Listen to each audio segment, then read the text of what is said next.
Do you enjoy going to Moulin Rouge as much as we do? Better yet, do you like going to concerts and sporting events? SeatGeek helps people easily purchase tickets to these kind of events and unites people like you and us through live entertainment. And things just got easier for you. As proud partners of SeatGeek, you can use our exclusive promo code CANCAN10 and you'll get $10 off of any purchase that is $250 or over. Hey Lily, you've been eyeing up that can seat for a while now. You're so right, Jules. I think I'm gonna go purchase it right now and use our code for a discount. Do you want to join? Hell yeah.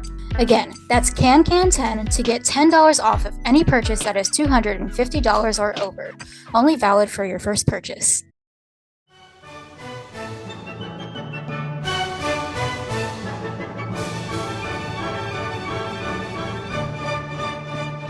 Hi guys, welcome back to Can Talks. I think this is episode 31.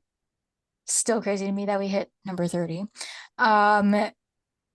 It's Lily with my co-host Jules. She has a lovely nails today. Just by the way. We have no announcements today. We already said all our announcements last week, so nothing has really changed. But we do have a very exciting guest today. Oh my gosh, I'm so excited. Jules, do you want to go into the background? Yeah, so today we have the one and only Tyler Eisenreich joining us, which I'm so excited about. So a Tyler little Satine, still waiting for it to happen. still waiting for the debut. So a little bit of a background.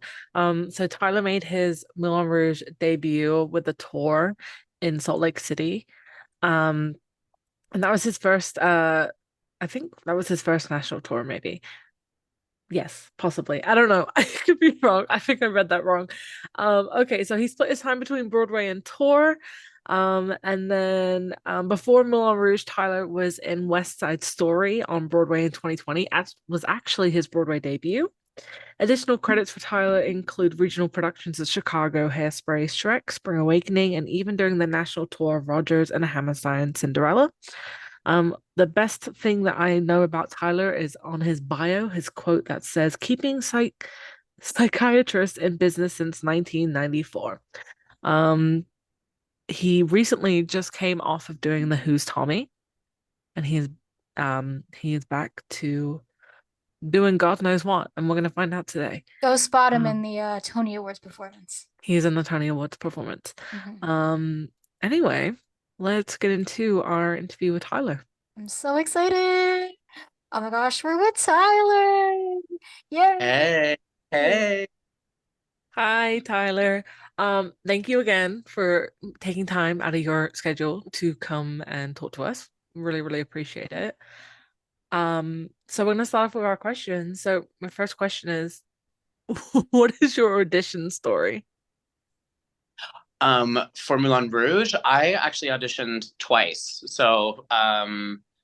First time really thought I was gonna get it, and I was just like, oh, okay, cool. I'm just gonna like chill for a week, and then they're gonna call me, and I'm gonna do this little boot camp thing. And then like a month passed by, and I was like, oh, I think I was wrong. I don't think I got that. And then I saw that like people were cast, and I was like, oh, okay, cool. Great, awesome. Went in for the second time, and so then my attitude towards it changed a little bit. I walked out like feeling good, but I was like, oh, but I'm not gonna get it though because they don't. I auditioned for them once. I didn't really do anything different in my second audition. It's not gonna happen. And then it did.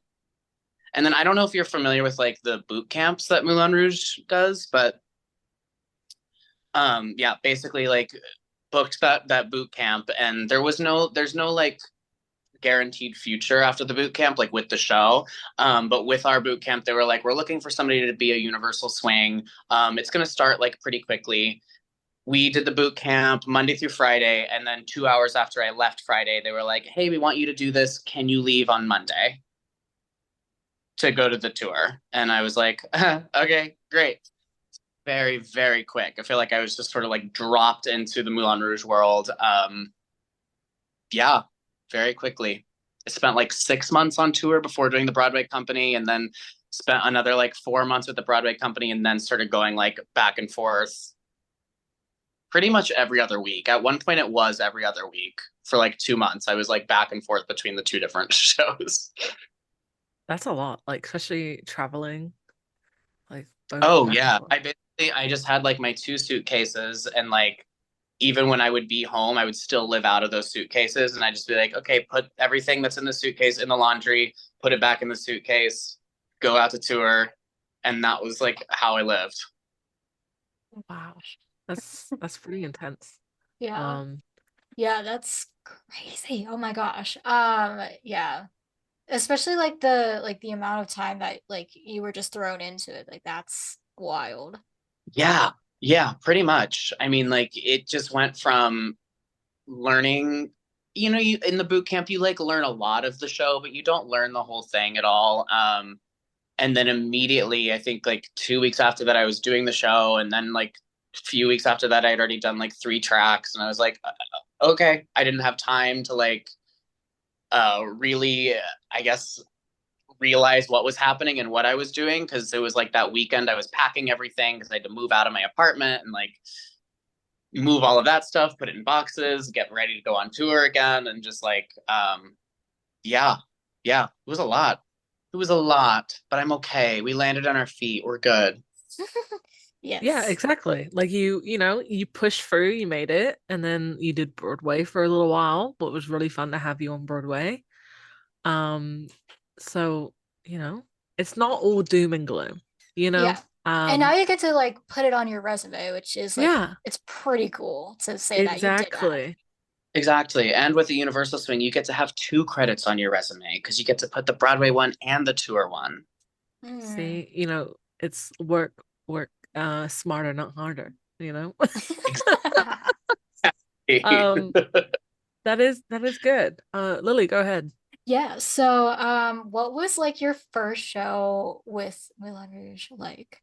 It was in Salt Lake City, so the air pressure was higher or lower. I don't know which one when you're in the mountains. It's harder to breathe.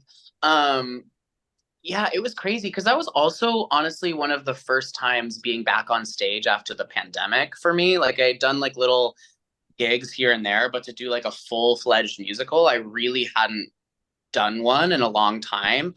And like Moulin Rouge is obviously a lot. It's a lot of lights. It's a lot of red, which you don't really realize until you're on stage, and like everything is just red.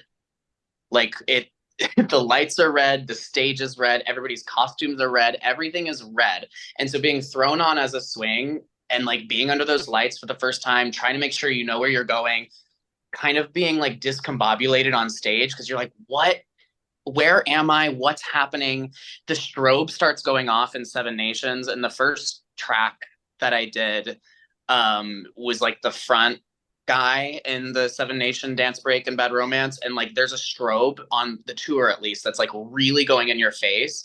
And it's like it didn't matter how much practice I had done at that. I just was like, I have no idea where my body is in space. I have no idea where I'm at, what's going on. I hope it's okay. But that first show was very discombobulating.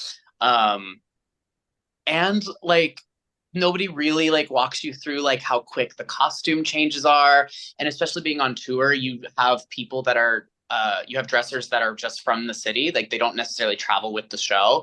So I knew that I had to quick change into diamonds, and this dresser was like, no, I don't think that's it. And then I hear like Satine starting to sing diamonds, and he's like, no, I don't think it's diamond. He's trying to hand me like a different costume, and I was like, no, I really think I have to change into this. But I'm also like, I'm not sure, but I know I'm sure. But like, if somebody's telling me that it's not what I'm supposed to be doing, I'm sort of like very gullible about that. So it's like I don't know what to do. And then finally, like, made it on. Finally convinced him to like hand me my costume and go on.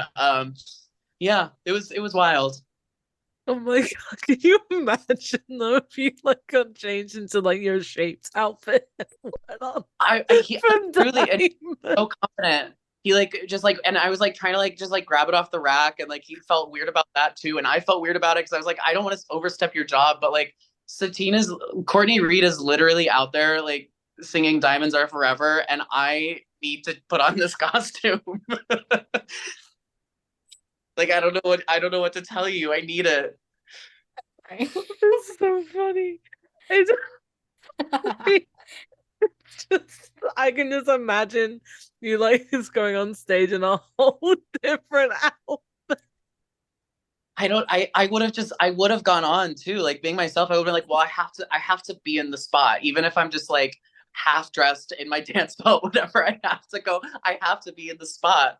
Whereas like a smart person would probably just be like, okay, we can like put on the right costume, and if we miss the entrance, that's okay. We'll explain it later, and we'll go on when we go on. But I'm like, no, I have to go now. Oh my God. That sounds like a nightmare. Yeah. I would Some have a panic attack. I would have a full-blown anxiety attack. That happened to yeah, me. I wasn't feeling the best, I'd say. I was nervous. And that was also my first time swinging too. And so like I'd never really been thrown into a show like that. And obviously like had rehearsal and everything, but still it's still new. It's still um yeah. Yeah. We did not have a panic attack, and we did make it on, and it did go really well. And then the second time I like went on for the same track, I was like, oh, what was I freaking out about? Everything's fine. Yeah. It is such an intense show though, like just watching. Like it's such a and talking to other cast members, like how intense. It'd suck if you didn't like the color red because like you said everything is red. Everything is red in that theater too. Everything is red in that fit. Even like the Al Red Hirschfeld, it's red. It's red. Everything. And I'm like, everywhere. everywhere. And it's just like, oh my God. So if you like had a fear of the color red, like not the place to not go. not the show for you. Not the show for you. Wow. It's I'm sorry for laughing. It's not funny in a way, but it was. Um, so my next question It's is okay. It's like black pain. I get it. I get it. what has been your favorite track to do? Pierre, I think that's my favorite. In both the tour and Broadway, and they're like a little bit different, but both of them you still just like there are so many moments where you kind of just get like walk around and like I think Shut Up and Raise is as a swing that's kind of the hardest number because there's not really any like there's not a formation that you can rely on and where to go, and sort of everybody is doing their own thing. But Pierre for the most part is just following Ziedler around, and then you kind of like get to just like go over there and flirt with this person. I think that's why it's fun is truly you just are flirting with everybody the entire time, which is so unlike myself. I would never. And then like you kind of you I don't know, you get to like be the villain sort of a little bit. You get to have all these like little cute moments. And I think one of my favorite parts about doing the show is anytime you get to be in the rehearsal scenes, even though we're not really doing much, but just like sort of reacting, and then everybody has their own little bits on the side. And I think especially as Pierre, like I always made sure to like act like I was learning Satine's line for myself. I was like, okay, so why is he betraying her? Oh, because he wants to take her part. So that was always my mindset. So like in those rehearsal scenes, I was like lip syncing to her lines and everything, going through her motions and trying to like take over her role. So yeah, I think that was my favorite. Love that. I mean, Pierre's such a great role. Like I love Pierre, one of my favorites. Mm-hmm. And I like I told you before we got on here, I got to see your Pierre, and it was phenomenal. Loved it. Thank you. Um, he's such a sassy character, and we kind of joke like we did a Pierre deep dive, and we joked that how like Yeah, Pierre basically just wants Satine's role. Like he wants to be the Mhm. sparkling diamond. Yes. absolutely. Um, speaking of sparkling diamonds, Yes. um, I'm still waiting for your Satine debut. Yeah, me too. I It's don't know. I don't know what we need to do, but I will write a very strongly worded email to the Mill Orange Company and be like, look, thank, thank you. this needs to I happen.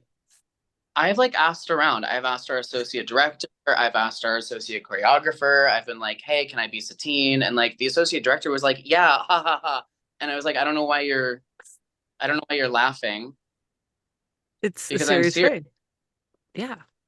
There are like not a lot of like dream roles for me or roles that I think are good for me, but that is one of them. And they should let you live out your dream. I feel like it's only fair, you know? Um, I would pay good money to watch that. I would be Yeah. front row. We would be there We would for be in Can Can. hours. Yeah, and we'll just be Thank you. like cheering you on. I can't wait to see you come down from the swing. It'd be great. And I They plan to should, cough you know what I mean? I feel like I see all teens faking it, and I'm like, I don't know why you're not committed. I need to see you coughing real blood, okay? yeah, we need commitment. Okay, And it's that's what I all would do. Thing firework, and I would have just blood like dripping out of my mouth the whole time, but still singing my heart out. And that's what that role needs. And I love JoJo, I love Courtney Reed. They're all great, but they're not bleeding out of their mouth. Yeah, that's true. you need the Yeah, commitment. The commitment is It's gonna be realistic. We're all that's what I'm about saying. realism here, yeah, Yeah, really especially going really method acting. yes. Yeah. I think it's Right. like the minimum that you can do for that. Exactly. So we'll make sure there's like a splash zone for the blood, Yeah. so people don't get hit with the blood. Yeah. And ponchos to everybody in the front. Yeah, and give everyone like a tetanus, like not tetanus, hepatitis, like shot before everyone gets in, just in case. We don't want anyone getting sick. They just like somebody's just giving them a shot and they're like, ow. They're like, it's for your own good. Yeah, Enjoy it's this. just in case. Yeah. Um, go. My next question is, what is your favorite song, line, or scene in the show? Favorite song, line, or scene? I mean, I think I love doing Shut Up and Raise because it's sort of just like you're hanging out with your friends, and especially in the ensemble, like we're actually just having a dance party with each other. Like there's not really any formal like structure to it or anything. Um, and then within it, you can sort of like make new bits with people, and like you can kind of do whatever you want, and it feels very free. I think that's kind of the most fun like dance number to do. I really love doing Chandelier whenever I get to do Chandelier. I think that, and that's another Pierre moment too, where it just feels like you get to be a little, I don't know, it's a little darker, it's a little like seedier. Um, Also, the like that song is incredible too. Yeah, I don't know. One of my favorite lines, and this is going to sound kind of like a read for the writer, but it's not. But one of my favorite parts of the show is when Zito's like, "My God, girl, you killed it, but were you feeling well? You looked ill during the performance." And that line is just hysterical to me. What do you mean? You said I killed it, but I also looked sick? What are you trying to say, Ziedler? What are you trying to say? Okay, Which when is you it? put it into perspective like that, yeah, that makes I mean, yeah. You killed it, but you looked a bit ill. Well, you looked at ill. Were you okay? You still killed it, but like you Great, were but so ill yeah, and you fainted. you collapsed Yeah. during the middle of the song, right. and no one noticed except for me. Except for Nini And, and and me, Nini. no No. one else noticed. Yeah, Nini definitely stopped what she was doing as well, but nobody saw. Everything was fine. It was cool. That's so funny. All right, next question. What is your do you have a favorite stage mishap that you've done or that you've seen if you haven't done any? Oh my God. Wow, I have to really think back. Okay. I do. I don't know if I should say this one, but and it's not necessarily a mishap, and I'm not gonna say who was it, but so Satine dies, spoiler alert. Um, and there's a lot of people that are already out on stage that just sang the Come What May or the Your Song reprise. And then some of us are behind the heart portal curtain, and then that raises, and then we come out for like the funeral where she gets lifted off, whatever. So this was on tour, and I was in a track that was standing behind that, and we're all just kind of standing there. And one person, while we were sitting there, goes, I think I have to fart. And then did. And as they farted, the curtains like literally coming up, and we're going into her funeral. And like all of us are just like head down, like trying not to like burst out laughing because it was so loud and so shocking because we were all standing there in silence. And like we go through the entire funeral scene, just like shoulders bouncing up and down, just everyone giggling, trying not to make eye contact with each other to break more. Yeah, that one was really great. I won't say who it was, and I probably shouldn't say that story anyway, but it was really good.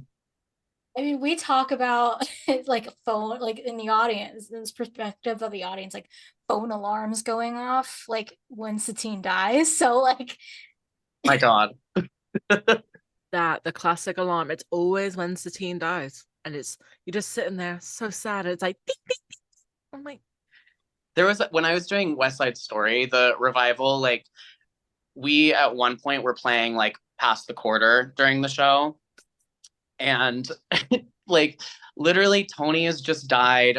This is the revival, so it's raining from the ceiling. Like we're all standing there in the rain, and I had the quarter then, and I was trying to pass it to my friend in front of me, and I don't think he felt that I was like giving it to him. So Maria's out there like giving her whole like, how many bullets, Cheeto? Like doing this whole dramatic thing. It's super silent.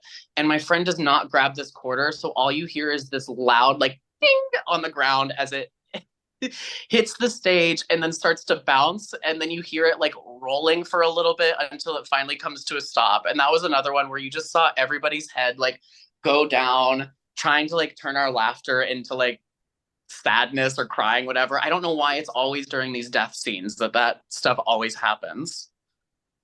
always a death. I've heard people, I can't remember, I think it was back in July, I was at the show, Satine died, someone laughed in the Oh, audience. I was like, oh, uh-oh.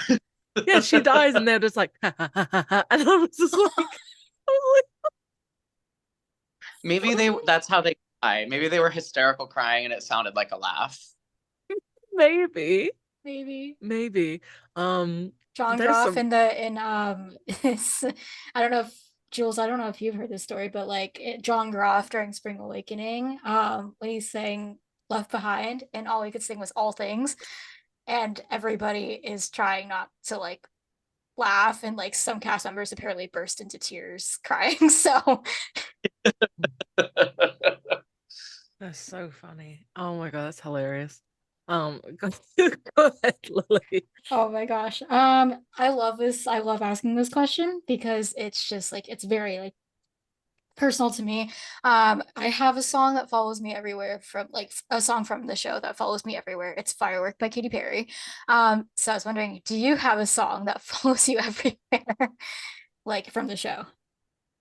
Yeah, I hear Shut Up and Dance all the time. Like more than I think I ever heard it before doing Moulin Rouge. And because it's like everywhere. It's in the grocery store, it's in the coffee shops, it's everywhere.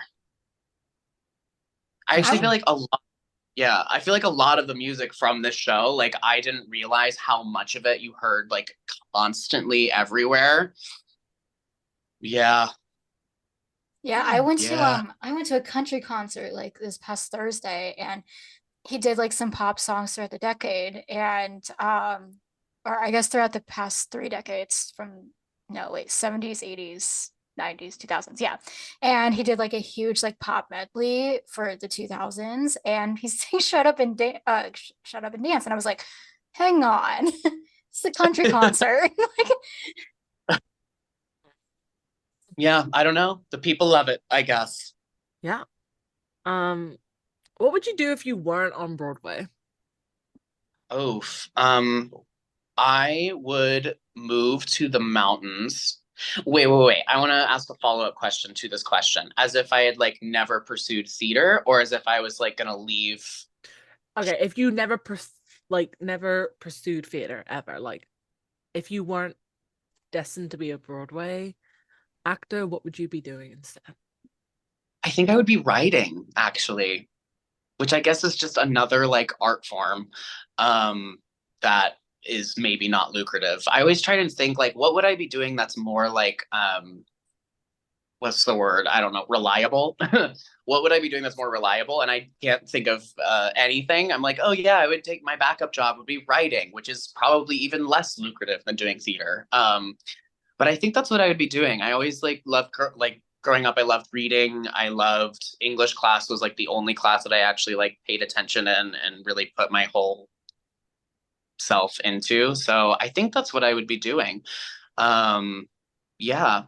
What I was gonna say though is if I was to like not do theater anymore now, I think I would move to the mountains somewhere. I would grow a long beard. I would have a stick that I would use to walk, whether I needed it or not, and I would yell at children to get off my lawn in the mountains. I'd have a lawn in the mountains, and that's the dream. That, you know what? That sounds like a great dream, honestly. Yeah. That's Yeah, that's what I would do. I already have two cats, but I'd probably get like six more. So eight total. I've had eight cats is what I would have. Yeah, and that would kind of be my whole thing.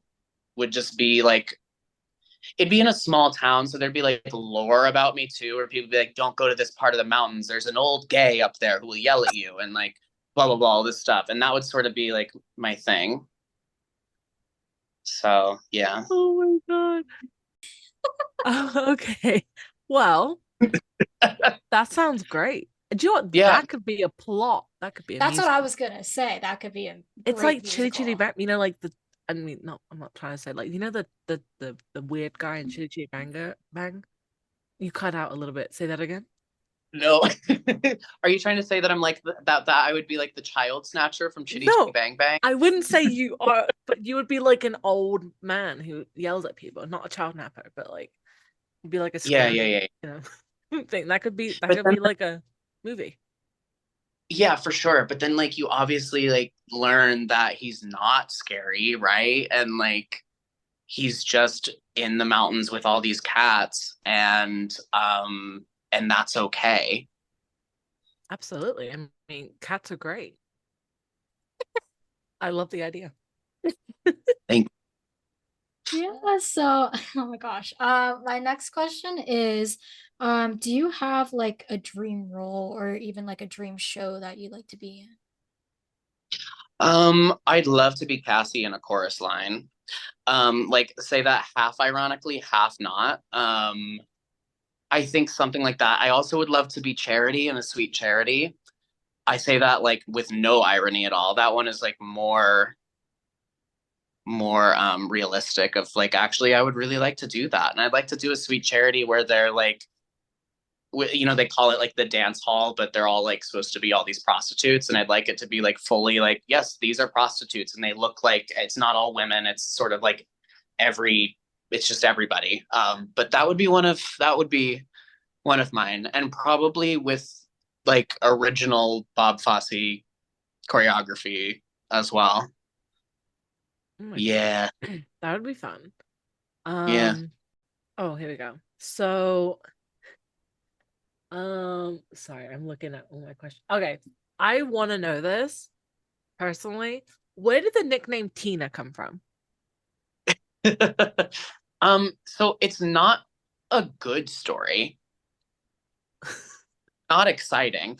I just like I had been in a couple of dance projects where there was another Tyler, and I just one day was like, "Well, you can call me Tina."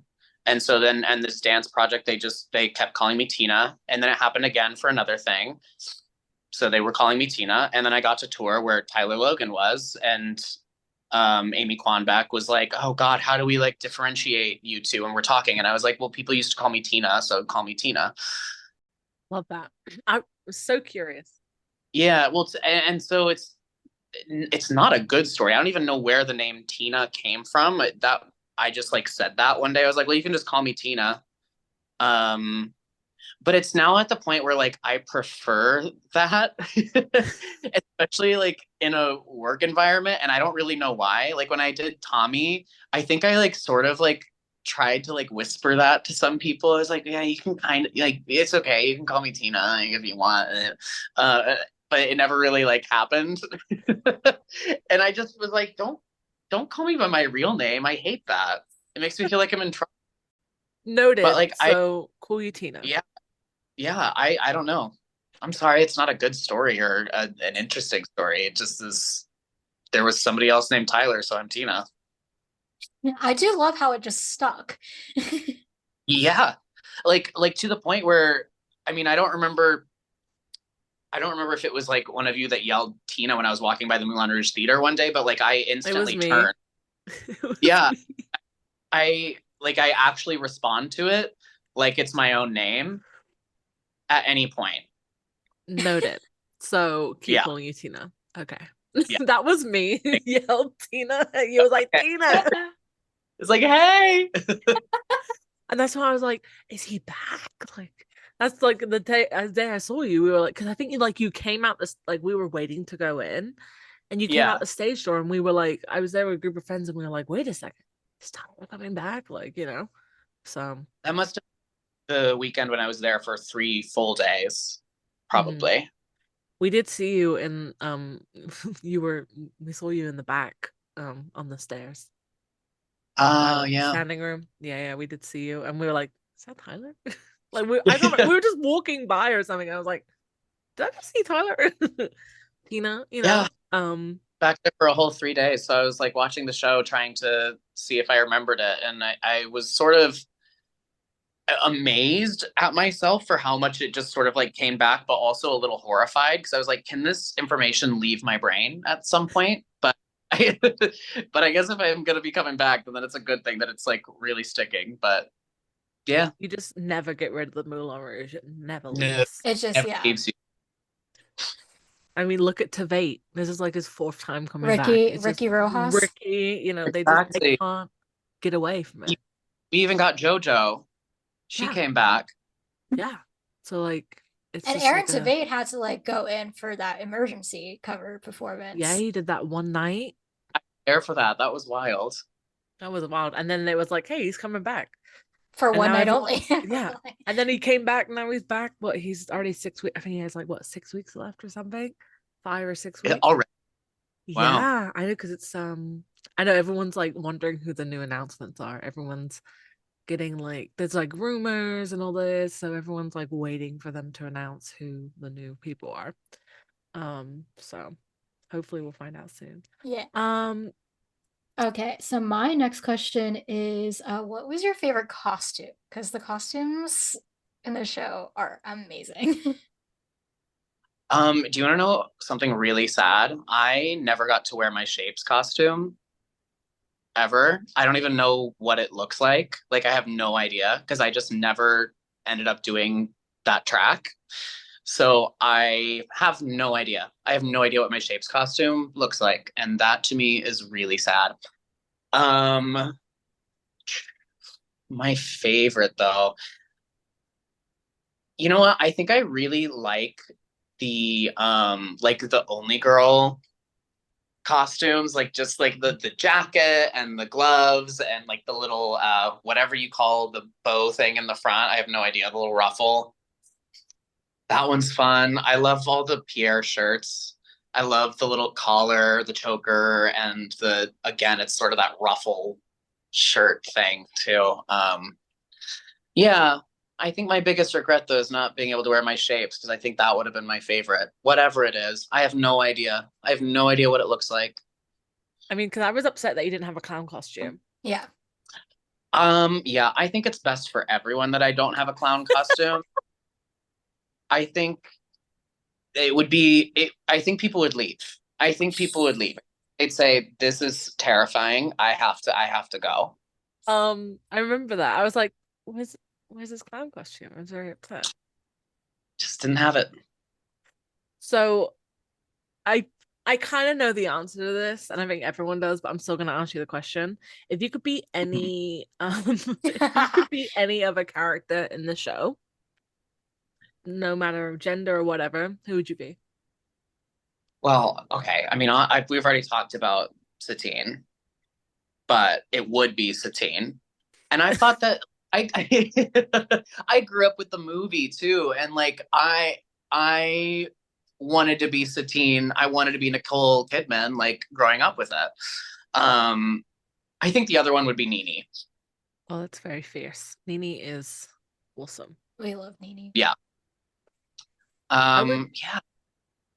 You could do like a one-man show. How about Okay. that? I would pay good money. I would watch that. Yeah. Okay. Yeah. I'll get a theater and I'll put it on. Yeah. But I'm gonna do all the female characters, but I'm still gonna leave space for like where everybody else would talk, and I'm just gonna like stand there in silence and like for the right amount of time too, and then respond when I'm supposed to talk, and then like be reacting to nothing. Mm. Yeah. Yeah. People will probably come and see it and be like, What is he is okay? this? Just standing there. You know, like when Christian does his monologue bit and they're just there That's timing it. it and waiting for him to finish. I think it would be great. And I'm like reacting to it, and but like if you have like real fans of the show coming, they'll be like, "Oh, I know what's going on here." You know, it could be like you ever seen when they do some Rocky Horror Picture Show showings, like the super fans have like they shout out things. I feel like we should do that. We'll say the male lines Yeah. and we'll be Perfect. yeah, because you know, like there is some lines I would love to shout, like some of the Right. Duke lines I would Oh just my love God. to project. I What's am your favorite? Andre, Dakor, Benny Shoe, the Dukes of Yeah. Hazzard. Yeah, yeah, yeah. Or like that because she doesn't love you line. Oh, That'd be a good one. because That'd be a I'm good one to share. paying for your like whatever Proletariat extravaganza. Yeah. extravaganza. I feel like we could say it with good emotion as well. Like we would We would, give these we'd yeah. give Aaron Tveit a run for his money. Razor is a big one too. Ziegler. Razor. Yeah. Exactly. Okay, so maybe actually what we do is we just like so it's my one man show, but like at the door I'm gonna be handing out parts to people. So like you're gonna walk in and you're gonna be given a script and a role and then like a box of costumes. Like you kind of just like gets to choose like what you put on and then you just kind of have to go with it. I'm gonna be doing all the blocking as Okay. it's done in the show, everything. So like you kind of just have to like go with it. But I think that's what we'll do. I think that'll be great. I Yeah. love the idea. Someone needs to invest, marketing, all this. We'll get it done. Yeah.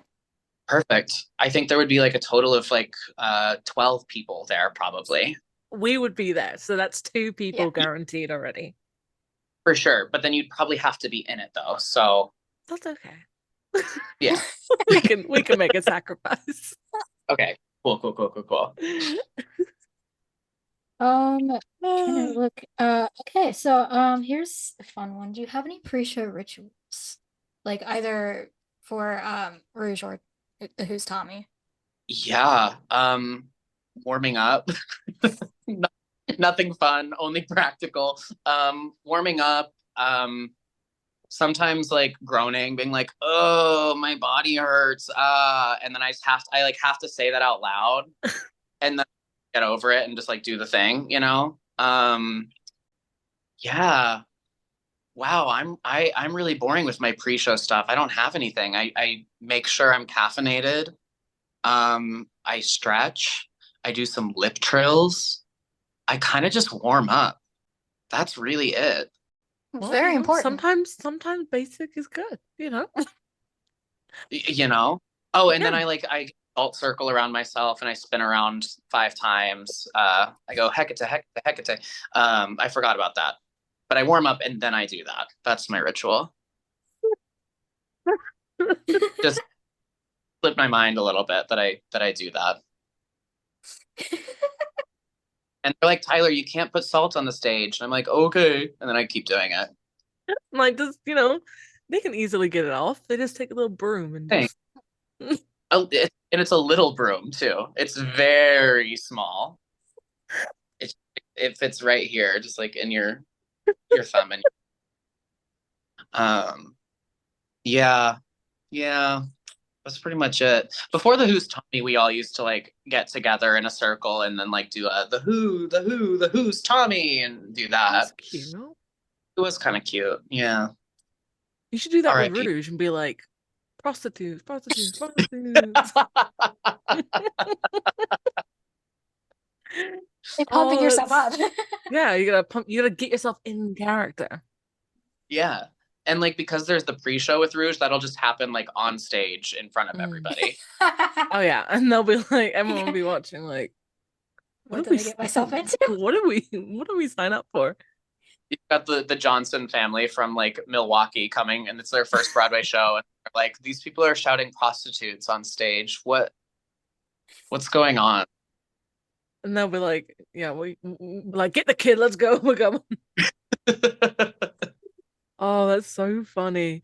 That's what we'll do for the one-man show. Yeah. Perfect. And the salt for the salt round. Yeah. Yeah, absolutely. So my last question personally is, what do you think happens at the end of the Moulin Rouge? So obviously Satine dies, and then it's like he sings Come What May reprise, and then like that's it. Do you think like the Moulin Rouge stays open? Do you think that Christian leaves, or does he continue writing and make more shows? Like, what do you think happens? New Sparkling Diamond, like Here, Sparkling Diamond. So I think that Satine was the first person to get consumption.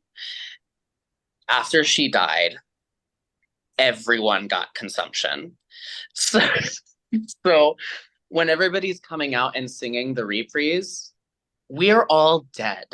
We are all ghosts. Every single person has died. Christian is the last person standing, which is why like when he sings his last note, he sort of like reaches out and then the lights go out. Everyone gets consumption and dies. But then we all are together haunting the Moulin Rouge, and people can see our ghosts, and that's why there's a mega mix at the end. That is everyone's ghost performing the Moulin Rouge again. People are paying and coming in. They don't know that every single one of these people is a ghost. They have no idea. And those ghosts are just collecting money because they don't have to pay for food, anything. They don't have to pay for anything. They're dead. They can do whatever they want. And they decide to stay there and keep performing the mega mix. So like Moulin Rouge 2 should be titled The Ghosts of the Moulin Rouge. Absolutely.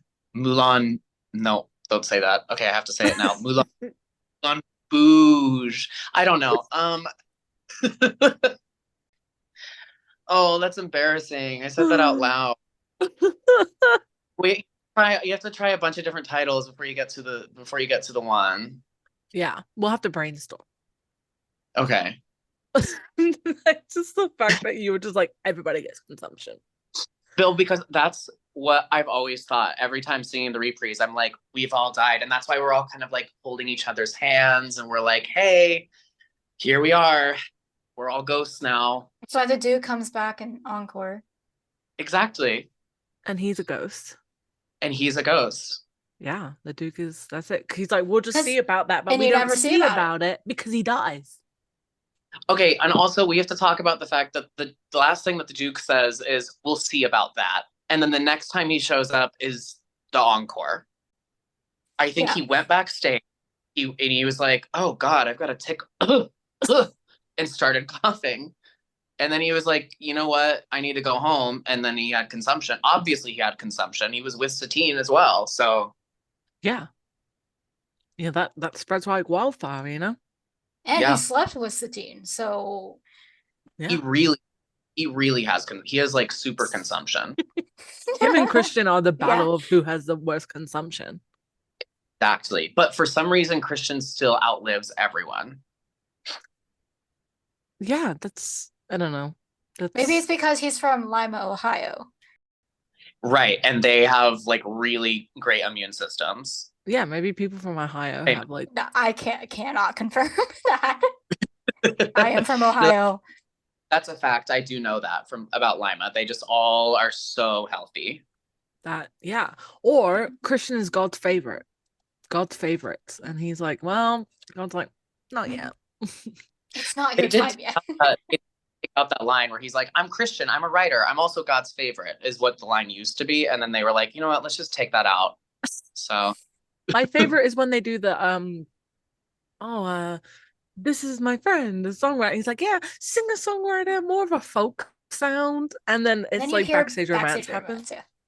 I'm like, oh, Is it? different folk Yeah. music than I've heard. I guess Even Come What May is not really No folk. song is folk No. in that whole Yeah, I thing. know.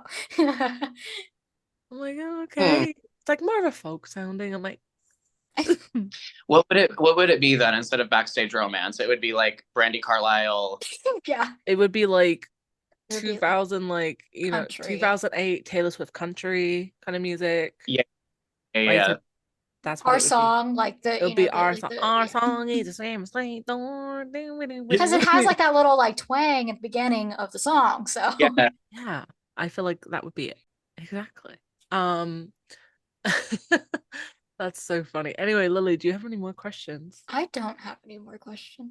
That is all I have. I also asked the fan questions already in the thing. So I think that we've covered everything that we wanted to cover. So thank you again for coming on. It's been so much fun. Thank you. And we hope to see you again back on the Al Hirschfeld stage soon, or in something else. Maybe something else will come up. One man show. One man show, but also another. Yeah. Yeah. Hey, I hope so too. And I will let you know if I am back there. Yeah, I can't wait. This was really fun. Thank you. Thank you so much. you And for we can't coming. wait for the one man show. We can't wait to see, like, we'll make a playbill design. You know, like, this is gonna be. We can't wait to participate as well. Yeah. We'll make participation bags like they do at Rocky. It's gonna be bigger than Merrily. Perfect. Like, it's gonna break the box office. Oh, I think 100%. Tony's, like, it's gonna go for it. Yeah. Do you think I can charge $700 a ticket for it? Please? Yes. Yeah, just give us a discount, because I don't know if I can fork out $700 on a Broadway ticket. But It was a performer's discount. yeah, performers discount, right? Sure. I mean, yeah. I'll see if we can work it into the budget. Yeah, we probably could. Anyway, I think that's everything I have, and that's everything Lily has. So again, thank you so much for coming on here and talking with us. And we can't wait to see what happens next. And you know, yeah, that's all I have. Lily, anything else? That's pretty much it for me. Amazing. All right. Well, thank you All so right. much again. Thank you. Bye. All right, bye. That was Oh, so that fun. that was so good. Oh my God, the amount of times I have been crying laughing. Well, that was Tyler Eisenreich, or Tina, as he likes to be called. That was so much fun, like such a great episode, and it was so nice to talk to him. Hopefully we see him back on stage at Stage the Al romance. Hirschfeld. Yeah, at the Al Hirschfeld. Anyway, I've been Jules, This is Lily. and we are signing out of Can Talks. We will see you next Yes. week. Bye, guys.